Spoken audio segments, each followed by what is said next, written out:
बेटा आशीष, आशीष भैया, आशीष बेटा, यही बोलेंगे तो हमको आसान पड़ेगा। MBBS की पढ़ाई करने के बाद MD किया तो इसलिए डॉक्टर नाम लिख दिया गया है। इसका मतलब ये नहीं कि कोई भूत टाइप के हैं और डॉक्टर साहब बोलना पड़ेगा। दीदी हमेशा कभी फ़ोन करेंगी तो बोलेंगी अंजुल दीदी बोलेंगी डॉक्टर साहब, फिर मैं उनको बोलूँगा दीदी, तो बोलेंगे अच्छा भैया।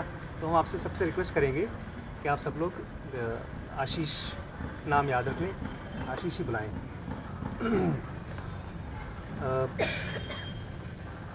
जैसे दीदी ने कहा कि बच्चों की परेशानी इस समय बहुत ज़्यादा ग्रेव हो रही है और आप सब तो अपने बच्चों की देख रही हैं।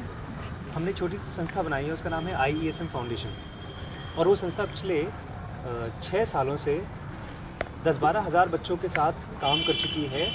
और हम सब इतना डर गए हैं कि ये परेशानी को ठीक नहीं किया गया तो ये बड़ी बड़ी बीमारियां और लाने वाला है।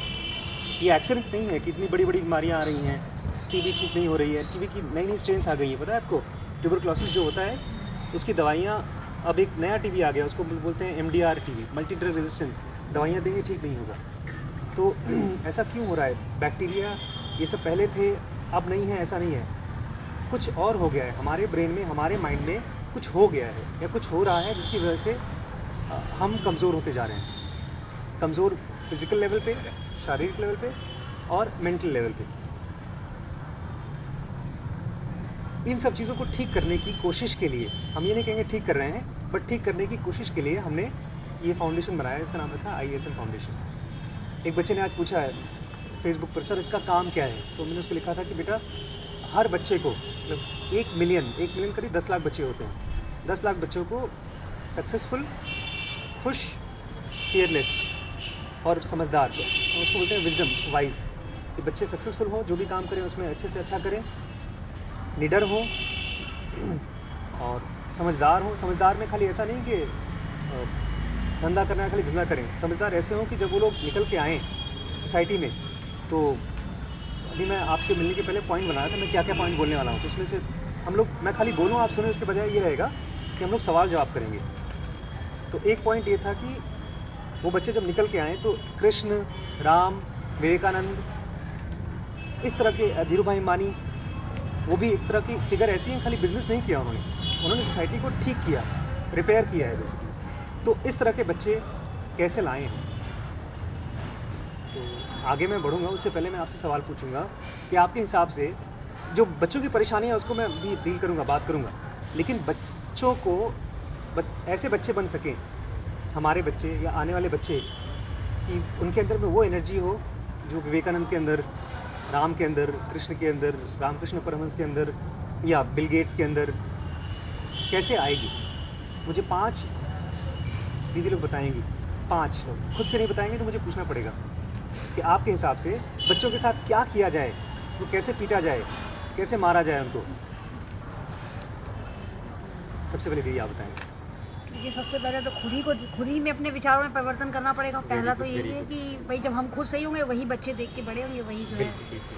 दूसरी दीदी से पूछिए। ठीक है, एक तो हो गया, सबसे पहले हम खुद को ही ठीक करें। अच्छा, अब लास्ट बेंच पे जो लोग बैठते हैं, हम लोग बच्चों को उनको पकड़ते हैं। दीदी आप बताने की कोशिश करें, हम बच्चों को समझदार कैसे बनाएं, बहुत ज़्यादा समझदार कैसे बनाएं? आपने भी तो यूज़ किया होगा अपने बच्चों को समझदार बनाने में कोई टेक्निक, तो वो शेयर करें हमारे साथ। बच्चों के अंदर में अच्छे अच्छे विचार डालें। एक तो दीदी ने कहा कि खुद के विचार अच्छे करें, बच्चों के अंदर अच्छे विचार डालें। दीदी आपसे पूछें। बच्चों के साथ दोस्ताना व्यवहार करें और उनकी प्रॉब्लम को समझने की कोशिश करें, थोड़ा उनके नज़रिए से और फिर अपने नज़रिए से थोड़ा उनको समझाने की कोशिश करें। बच्चों के साथ फ्रेंडशिप करें। ठीक, 3 हो गया, 2 और चाहिए। चलिए आप बताइए। बच्चों को सही गलत के बारे में जानकारी दें, बच्चों को सही गलत के बारे में जानकारी दे सकें। ठीक। लास्ट उधर कॉर्नर से पूछिए। चलिए आप बताइए, आपकी इच्छा है, कॉर्नर से पूछें।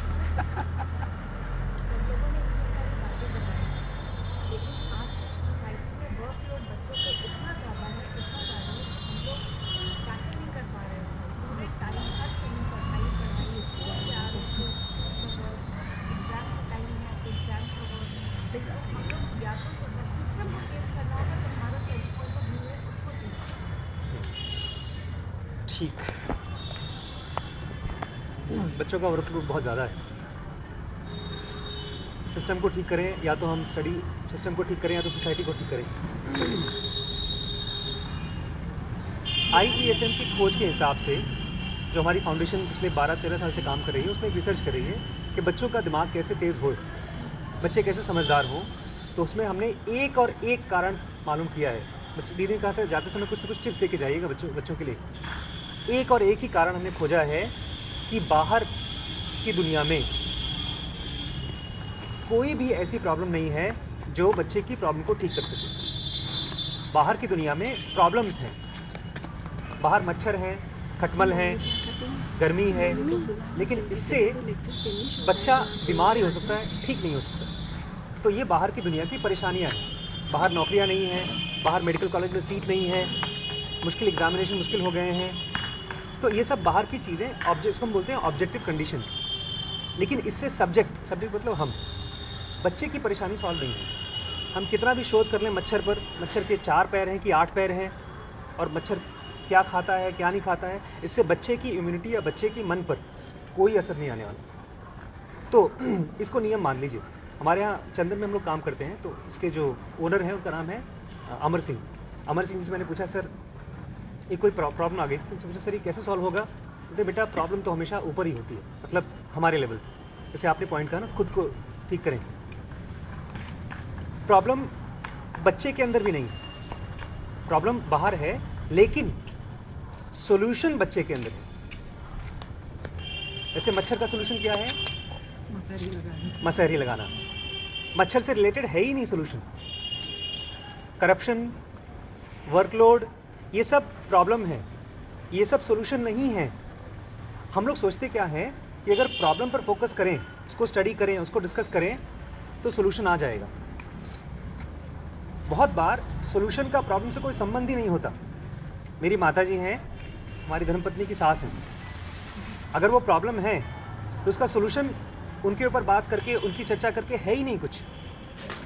जब माता जी आती हैं तो हम सब एकदम अच्छा बच्चा, अच्छी बहू, लंबा घूंघट। अब इसका सॉल्यूशन हम लोग हैं, प्रॉब्लम वो है। बच्चे को कैसे ठीक करें? आप लोग यहाँ योग करते हैं, योग का मुझे मतलब कोई बताएगा? योग इस बार 2 ही लोग बताएंगे, बस, जब 5 नहीं। जिन्होंने बता दिया वो नहीं बताएंगे। योग दीदी। योग का मतलब ये कि योग इसलिए करवाया जाता बैठ है अपना मतलब शरीर को स्वस्थ और मन को स्वस्थ रखने के ठीक लिए। ठीक ठीक मेन योग का यही कारण है। ठीक ठीक। और कोई? यही सबका हिसाब है। एक आंख बंद करिए ऐसे। कुछ दिख रहा है? हाँ दिख रहा है। अब दोनों आंख खोलिए। डबल दिख रहा है? अरे एक बार हल्का से दिखता है, लेकिन फिर बाद में पता है क्या होता है, जो एक आंख से दिखता है और जो दूसरे आंख से दिखता है, दोनों का योग हो जाता है, फील्ड ऑफ विजन बढ़ जाती है। योग में हमारे मन में अलग अलग हिस्से होते हैं, हमारे शरीर के अलग अलग ग्रंथियाँ होती हैं, उन सबका आपस में 1 और 2 एक, उसको हम लोग बोलते हैं इंटीग्रेशन इंग्लिश में। कि 1 और 1 मिलकर के 2 नहीं होता, 1 और 1 मिलकर बड़ा सा एक हो जाता है, ज़्यादा समझदार एक हो जाता है। ऐसे ही योग में एक बच्चे की या एक आदमी की बॉडी की और माइंड की एनर्जी को बड़ा सा कर दिया जाता है किसी और चीज़ के साथ जोड़ करके। कुछ लोग बोलते हैं योग मतलब एडिशन, नहीं, 2 का 2 और 2 योग कितना होगा, लेकिन योग मतलब एडिशन, योग मतलब किसी चीज़ के साथ वो जुड़ जाए और बड़ा सा हो जाए। अगर बच्चे की या हमारी या परिवार की किसी की भी प्रॉब्लम को सॉल्व करना है तो प्रॉब्लम पर फोकस नहीं करना, फोकस करना है सॉल्यूशन पे। और सॉल्यूशन क्या है? हमारे ब्रेन में अलग अलग हिस्से हैं और उसमें कुछ हिस्से ऐसे हैं जो बहुत ज़्यादा समझदार हैं। वो इतने ज़्यादा समझदार हैं कि आप और हम कल्पना नहीं कर सकते। आपको पता है सपने क्यों आते हैं हमें?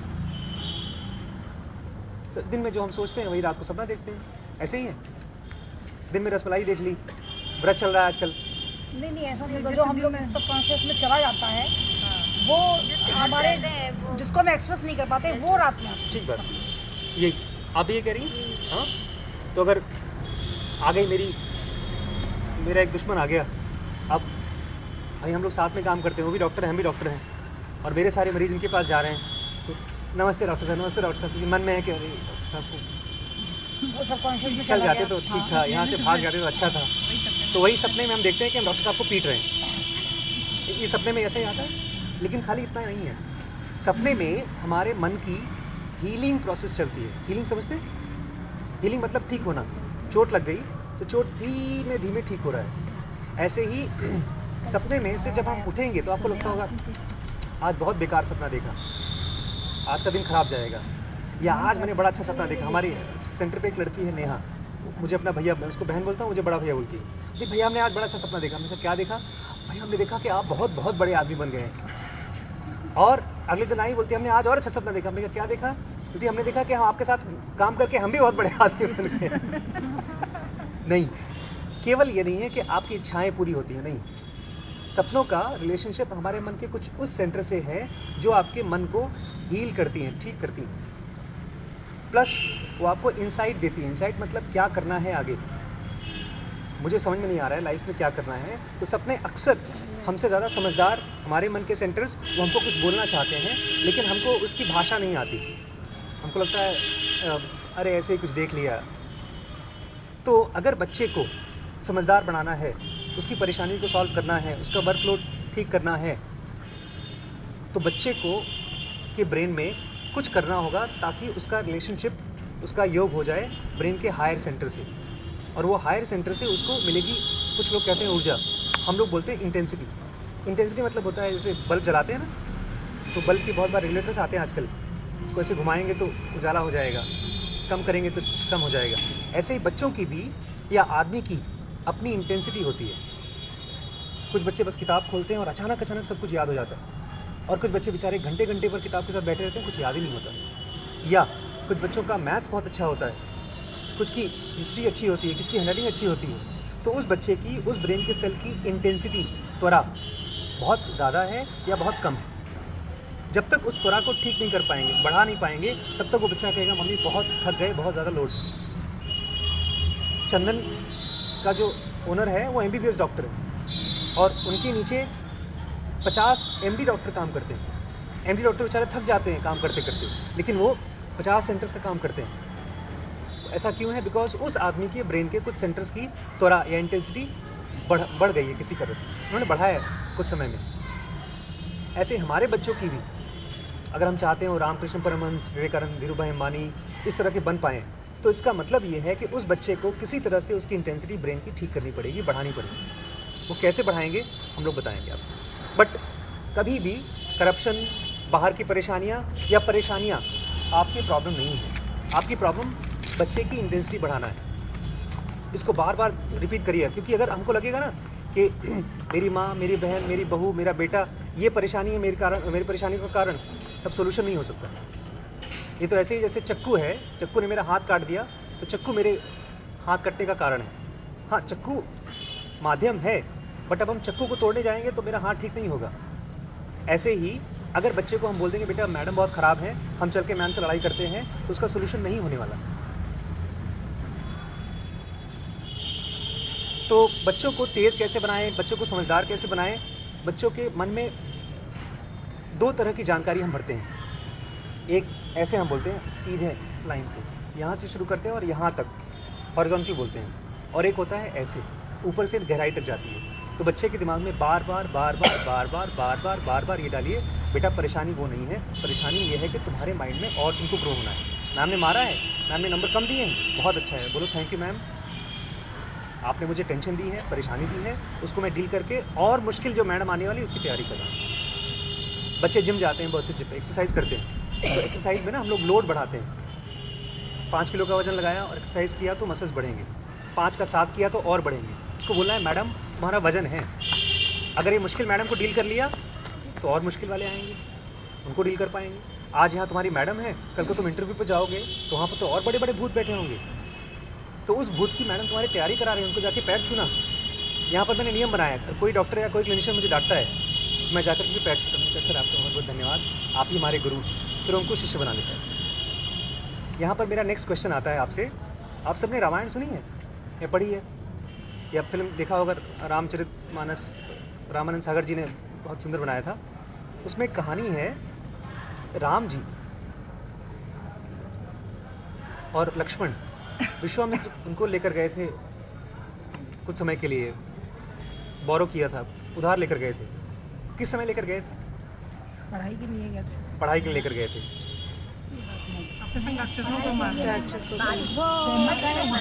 एक बार पढ़ाई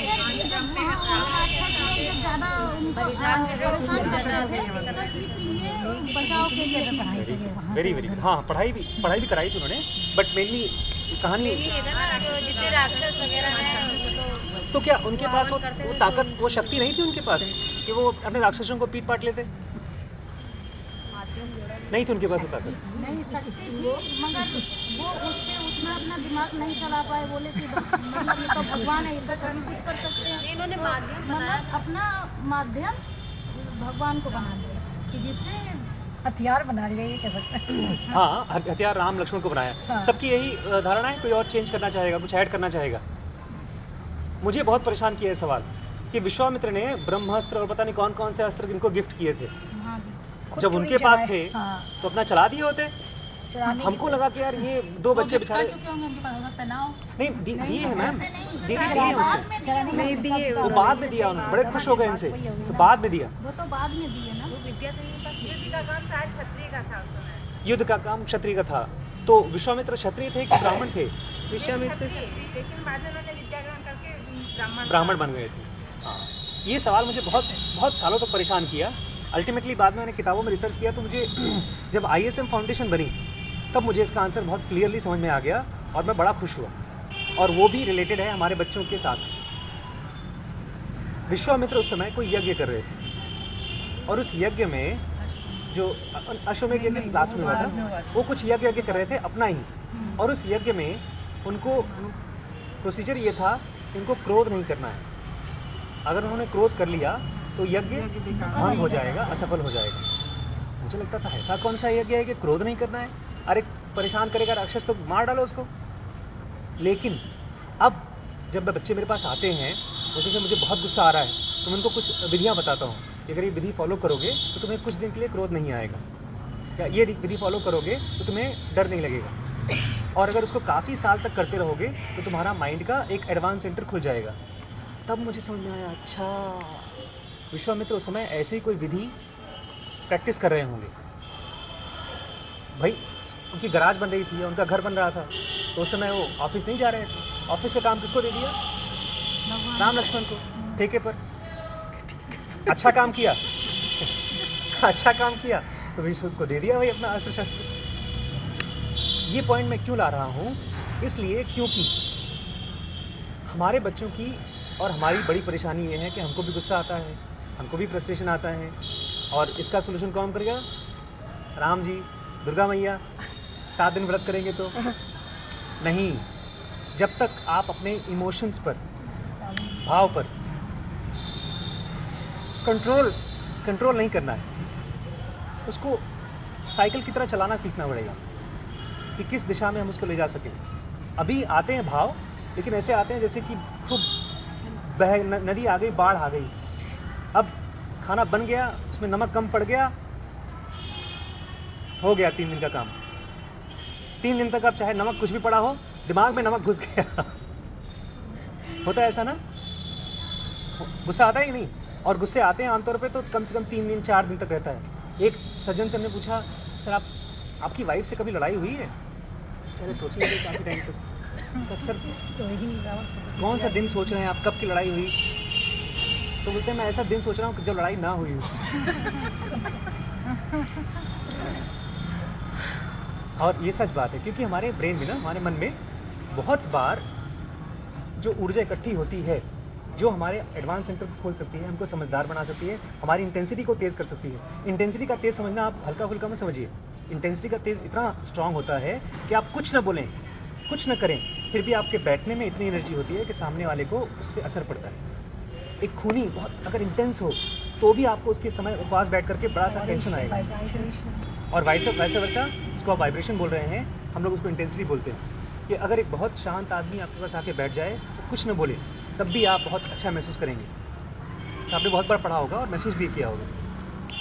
तो वो वाइब्रेशंस क्या हैं? वो वाइब्रेशंस हैं आपकी ही दिमाग में से ऐसे खून की तरह निकलता है गुस्सा, एकदम पसीने की तरह निकलता है आपका डर।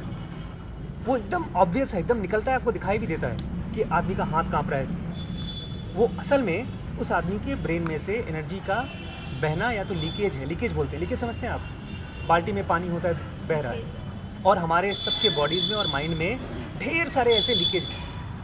हम खूब खाना खाते हैं, खूब प्रार्थना करते हैं, खूब उपवास तपस्या करते हैं, और यहाँ पर कहीं पर साइड से निकलता जा रहा है, निकलता जा रहा है, निकलता जा रहा है। ऐसे ही लीकेज को रोकने के लिए विश्वामित्र जी ने कुछ तपस्या यंग किया, और उस समय राम जी को लगाया कि तुम मेरा थोड़ा रखवाली कर लो।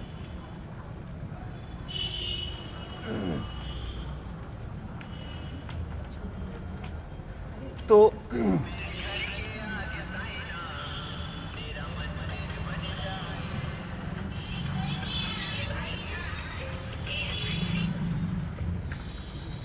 अगर हम अपने बच्चों को बहुत ज़्यादा समझदार, खाली थोड़ा बहुत समझदार बनाना, तो कोई ज़रूरत नहीं है इस तरह की क्लासेस की। डॉन बॉस्को और चिल्ड्रन एकेडमी बहुत हैं। हम उनको बढ़ाना चाहते हैं इस तरह का कि बच्चे इतने ज़्यादा इंटेंस हों कि वो लखीमपुर में आए तो लखीमपुर का वेशभूषा बदल जाए। गुजरात में एक ऐसा गांव है जहां पर गांव के बैंकों में करीब 400-500 करोड़ रुपए जमा है उन बच्चों का, जो घर से निकले हैं, विदेश काम करते हैं, कोई बिज़नेस कर रहे हैं और बहुत बहुत पैसा कमाया है। और वहाँ पर गाँव की सड़कें ऐसे जैसे शहर की, लखनऊ की सड़कें हों, और हर नुक्स एंड कॉर्नर्स पे मॉल खुले हुए हैं, 5 स्टार होटल खुले हुए हैं। उसका अखबार में आया था। तो ऐसा कैसे हो जाए? खाली पैसे की बात नहीं कर रहा हूँ मैं, बात कर रहा हूँ कि बच्चे की इंटेंसिटी इतनी कैसे बढ़े। और वो तब तक नहीं हो पाएगा जब तक बच्चे के अंदर में से एक्स्ट्रा जो एनर्जी वेस्ट हो रही है उसको हम चेपी लगा सकें और ठीक कर सकें।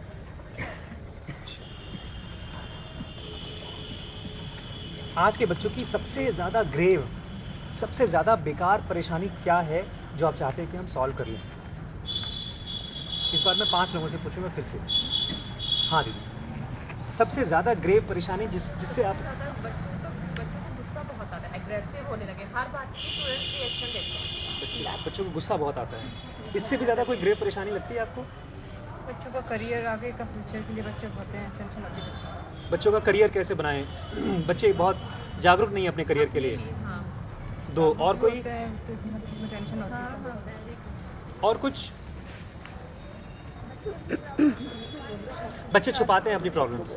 ठीक कह रही हैं आप, बच्चे अपनी प्रॉब्लम छुपाते हैं। बच्चों में गहराई नहीं है। अगर वो ज़्यादा अच्छे हैं पढ़ने लिखने में तो भी वो असंतुलित है, यानी दिखते हैं, उनका व्यवहार में संतुलन नहीं है। और अगर वो कमज़ोर हैं तो भी संतुलित नहीं है। ना वो उसको बर्दाश्त कर पा रहे हैं कमज़ोर होने को, ना ही वो बहुत अच्छे होने को बर्दाश्त कर पाते हैं। ठीक कह रही हैं आप।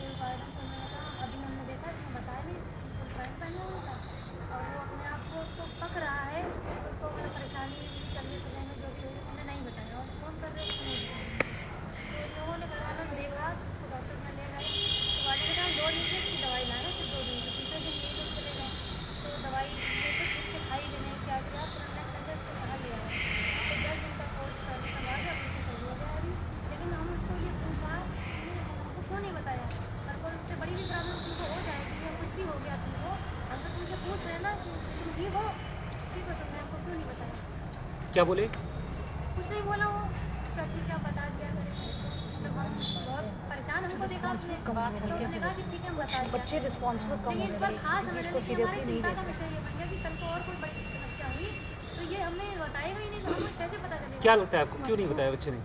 डरता है? बहुत ज़्यादा प्यार करता है? पता है ज़्यादातर बच्चे अपने माँ बाप से क्यों नहीं परेशानी बताते नहीं हैं? मैं भी बहुत सी परेशानी बताता नहीं। वो लोग हर्ट होंगे, पेरेंट्स हर्ट हो जाएंगे, परेशान हो जाएंगे। पेरेंट्स परेशान हो जाएंगे। कई बच्चे ये सोच के और हमारे बच्चों को ये लगता है कि हमारी परेशानी को आप सॉल्व नहीं कर सकते। हाँ, ये भी अलग परेशान हो जाएंगे। उनको ये लगता है आपको हम परेशान कर देंगे, लेकिन आपके पास सोल्यूशन तो है नहीं। हाँ, दे ऑलरेडी नो। बार-बार जा रहे हो, फिर आप इसमें आपको क्या बताएं? 12 साल का है वो। हम आपको क्या बताएं? पहले तो बताओ तो हम दवाई लेंगे, तो तुम इतना कर पाओ कि हमको ये दुर्लभ दवा देते हैं। वो अपने आप ही प्रॉब्लम सॉल्व करना चाहते हैं अपनी। अगर आप मुझसे पूछें, अगर मैं उस बच्चे की जगह हूँ और आप मेरे पेरेंट्स हों, मेरी माता जी हैं, अगर मुझसे पूछती हैं फंगल इन्फेक्शन है, अगर मैं घर में जाता हूँ तो बताना चाहिए मुझे, लेकिन फिर भी मैं बहुत सी चीज़ें नहीं बताता हूँ, क्योंकि खाली एक सबसे नंबर 1 कारण तो मुझे लगता है बच्चे छुपाते इसलिए क्योंकि डरते हैं। हम लाख कोशिश कर लें उनके दोस्त बनने की, हम नहीं बन सकते। और वो इसलिए नहीं बन सकते क्योंकि हमारी कंडीशनिंग, जो हमारे ब्रेन का स्ट्रक्चर है, जिस चीज़ को हम सही और गलत मानते हैं, और बहुत बार हम बच्चों के लिए बोल देते हैं कोई बात नहीं है, गलत नहीं है, लेकिन हम जानते हैं गलत है। अरे तुम किसी भी लड़की से शादी कर लो कि मुसलमान नहीं होनी चाहिए बस। यही तो मैं कोई नहीं कर पाता। बच्चा जब बच्चा पहुंचा है तो उसको कोई एक्सेप्ट नहीं करता। बिल्कुल एक लड़का है, वो बेचारा डिसाइड नहीं कर पा रहा है उस लड़की से शादी करना है कि नहीं करना है, क्योंकि हो सकता है घर वाले दहेज मांगे, हो सकता है। हमने उससे पूछा यार वो मांगे ना मांगे, तुमको तो नहीं चाहिए दहेज, तो हमको तो नहीं चाहिए, लेकिन घर वाले। बच्चा असल में आप ही का एक शरीर का एक हिस्सा है, आपकी कंडीशनिंग उसकी भी आधी कंडीशनिंग है। वो शहर में चला गया, वो 100 लोगों से मिल रहा है, उसको लगता है कि दहेज नहीं लेना चाहिए, लेकिन आप और आपकी फैमिली दहेज के खिलाफ नहीं है।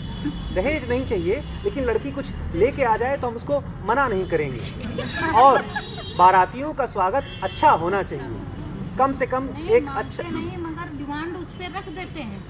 अब हम अपने मुंह से, तो अब हम अपने मुंह से क्या कहें? ये जेवर तो होना ही चाहिए। जी जी जी, आप सब ये डिमांड तो रख ही रहे हो। जी, बिल्कुल। आप ये कह रहे हो हमको चाहिए नहीं, अब मगर आपने सारी डिमांड रख दी। अब ये इसलिए होता है क्योंकि हम क्या हैं पता है? हम अपने ब्रेन की कंडीशनिंग हैं। ये मेरी जो शक्ल है, ये सफ़ेद है, थोड़ी काली है, यहाँ पर मूंछ है, यहाँ पर मूंछ है, यहाँ ये इसको हम बोलते हैं शरीर की कंडीशनिंग। ऐसे ही हमारे मन की ढेर सारी कंडीशनिंग है, और उनको एक एक करके ठीक करना होगा, अपने अंदर भी और अपने बच्चे के अंदर भी। और अभी तो हमको पता भी नहीं कौन कौन सी कंडीशनिंग है। वो सारी कंडीशनिंग अलग अलग समय पर, कभी कमर दर्द, कभी पीठ दर्द, कभी पेट दर्द, ये बन के निकल के आती है। 80% औरतें हमारे यहाँ आती हैं, उनको यहाँ पर दर्द होता है। अल्ट्रासाउंड कराते हैं, डॉक्टर्स बोलते हैं एसिडिटी रही होगी तुमको, लेकिन एसिडिटी नहीं है, वो एक स्ट्रेस होता है। स्ट्रेस मतलब तनाव, और उसका इलाज कुछ है ही नहीं। वो जब तक यहाँ ठीक नहीं करेंगे तब तक यहाँ ठीक नहीं होगा, और जब तक आपका यहाँ और यहाँ ठीक नहीं होगा, आपका बच्चा आपसे कुछ नहीं बोलेगा।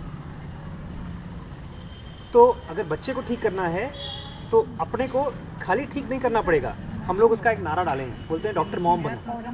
हम लोग ने एक प्रोग्राम चालू किया है, उसका नाम रखा है डॉक्टर मॉम, कि हर मम्मी को खाली मम्मी नहीं बनना है, उसको फैमिली स्पेशलिस्ट बनना है। फैमिली स्पेशलिस्ट मतलब हार्ट स्पेशलिस्ट, ब्रेन स्पेशलिस्ट, ऐसे ही साइकेट्रिस्ट डॉक्टर दुआ हैं, तो पागलों का इलाज कौन करता है? डॉक्टर दुआ। ऐसे ही परिवार का इलाज कौन करेगा? Doctor mom. खाली मॉम नहीं कर पाएगी, खाली मॉम तो खाली अचार बनाती है। लड्डू चाहिए होगा तो आपको बोलेगा वो, लेकिन जब उसको अपनी कोई परेशानी होगी, साइकोलॉजिकल परेशानी, वो आपसे नहीं बोलेगा। लेकिन इसके तहत हम सब आपको जोड़ करके एक एक करके साल में क्लासेस रखेंगे रेगुलर बेसिस पर, और आपको हम सिखाएंगे कि बच्चे को पैसे के बारे में क्या सिखाएं, बच्चे को माइंड के बारे में क्या सिखाएं, बच्चे को करियर के बारे में क्या सिखाएं। जब बच्चा आपके मुंह से सुनेगा कि तुम्हें बताया बेटा फेसबुक पर कि कहाँ क्लिक करते हैं, कहाँ लाइक करते हैं, अच्छा मम्मी तुम भी फेसबुक वाली बन गई, तब वो धीमे धीमे उसको लगेगा शायद आप मेरी फ्रेंड बनने के लायक हैं। और उसके आप पहले बोलेंगे बेटा मैं तुम्हारी दोस्त जैसी हूँ, क्या है तुम्हारे अंदर में दोस्त जैसा? ना तो मेरे से कपड़ा पहनती हो, ना तुम्हारी भाषा मेरी भाषा है, तो दोस्त काहेगा? तुम अम्मा हो, अम्मा बनी रहो, बस आलू के पराठे बनाओ, हमको दे दिया करो। इसलिए अगर आपको दोस्त बनना है, दोस्त बनने की कोशिश मत करिए। आप अपने आप को धीमे धीमे अब फिर से पढ़ाई चालू करिए, फिर से कॉलेज जाना शुरू करिए। कॉलेज मतलब कॉलेज नहीं, हम लोगों ने चालू कर दिया है, डॉक्टर मॉम कॉलेज चालू कर रहे हैं हम लोग यहाँ रेगुलर मिला करेंगे, और हम लोग डिस्कस किया करेंगे। अगर आज की जनरेशन को बेवकूफ़ बनाना है, बेवकूफ़ मतलब उनके साथ अपडेट होना है, उनको समझना है, तो हम क्या करें, कैसे सीखें? और इससे फ़ायदा ये होगा कि जब हम मर के दोबारा पैदा होंगे तो हम फ्रेश रहेंगे, बूढ़े बढ़ाए नहीं रहेंगे। नहीं, इसको आप पढ़ेंगे, आप समझेंगे इसको, ऐसा है, एडवांस फिलोसफी कहती है। तो बल्कि हमको उसी प्रोग्राम को करना था, तो हमने दीदी से कहा था, दीदी हमको दे दीजिए आप, कम से कम 30-40 दीदी लोग होंगे तो उनको हम डॉक्टर मॉम प्रोग्राम में ऐड कराएंगे। और आपको हम ये बताएं कि डॉक्टर मॉम पिछले 2 हफ्ते पहले चालू हुआ है और करीब 35 लेडीज़ लखीमपुर से ज्वाइन हो चुकी हैं। और आपके यहाँ से एक शालू दीदी, कमलजीत जी और अंजुल जी और हमारे डॉक्टर साहब तो ऑब्वियसली हैं ही, और हम भी उसी का हिस्सा हैं। हम 4 लोग आपके डॉक्टर मॉम प्रोग्राम के हिस्सा हैं और हम चाहेंगे आप सब भी हमसे जुड़ें और इस काम को आगे बढ़ाएं। इसका हम ये नहीं कह रहे हैं कि हम सोल्यूशन दे रहे हैं आपको। सोल्यूशन कभी भी दवाई दे दी, बीमारी ठीक हो गई, लेकिन इसका मतलब नहीं बीमारी दोबारा नहीं आएगी। सोल्यूशन हम देते रहेंगे आपको, सोल्यूशन आप खोजते रहेंगे, बट हम सब एक सोल्यूशन की दिशा में जाएंगे। अभी जहाँ पर हैं वो कहीं ना कहीं हम लोग स्ट्रगल कर रहे हैं, तो हम सब मिल करके एक डायरेक्शन में जाएंगे। एक डॉक्टर साहब ने पूछा मुझे, तुम डॉक्टर मॉम के प्रोग्राम का क्या फ़ायदा है? पहले से यहाँ पर हम लोग प्राइम मेडिकॉन है, ये संस्था है, वो संस्था है, तो हमने को कहा कि सर ज़्यादा जो किटियाँ बोलता है, किटी चलती है हमारी वाइफ, तो किटी में जाती है, तुम क्यों परेशान कर रहे हो उसको? बस उसका उतना एंटरटेनमेंट ठीक है। मैंने कहा सर एंटरटेनमेंट नहीं है ये, 10, 20, 50, 100 लोग इकट्ठे होंगे और इस पर डिस्कशन करेंगे कि बच्चे का ब्रेन या अपना ब्रेन कैसे हम और ज़्यादा तेज़ बनाएं, बजाय इस पर डिस्कशन करना कि अगले महीने कौन सी साड़ी खरीदनी है या इस प्रोग्राम में हम क्या करें क्या ना करें। हम इस पर डिस्कशन करेंगे कि नेक्स्ट जनरेशन को हम कैसा बनाएं, और जब डिस्कशन होगा तो क्लैरिटी आएगी, हम लोगों को समझ में आएगा, फिर हम उसको एक्सपेरिमेंट करेंगे। बहुत तुरंत नहीं सफल होंगे, बट धीमे धीमे स्टेप बाय स्टेप हो जाएगा। फिलहाल तो हम यही करेंगे, आपको ज़्यादा कुछ नहीं करेंगे। हम आप सबको एक फॉर्म डिस्ट्रीब्यूट कर देंगे, उसमें जिसको भी इंटरेस्ट हो आप उसको साइन करके दे दीजिएगा, और हम एक एक करके आपसे हमारा एक लड़का है, आपके घर आएगा, आपको प्रोग्राम के बारे में डिटेल समझा देगा और उसको आप लिख कर अपना डिटेल दीजिएगा। फिर हम जब भी प्रोग्राम करेंगे हम आपको बुलाया करेंगे उसमें, और जो भी आपके डाउट हो, क्वेश्चन हो, हम चाहेंगे कि वो क्वेश्चन निकल के आएँ और हम लोग उस पर और शोध करें और उसको सॉल्व करने की कोशिश करें। जैसे उस बच्चे की प्रॉब्लम होगी तो हम काउंसलिंग भी करते हैं बच्चों की, तो आप सब अपने बच्चों की काउंसलिंग करा सकते हैं, career counselling, mind counselling, money counselling, कि बच्चे को क्या करना चाहिए, कैसे बनना चाहिए, ये सारी की सारी चीज़ें हम लोग ISM फाउंडेशन में करते हैं। तो आप सब से हम एक्सपेक्ट करेंगे कि आप बच्चों को भेजिए हमारे पास और डिस्कशन चालू करें हम लोग। किसी को कुछ पूछना हो, कुछ डाउट हो,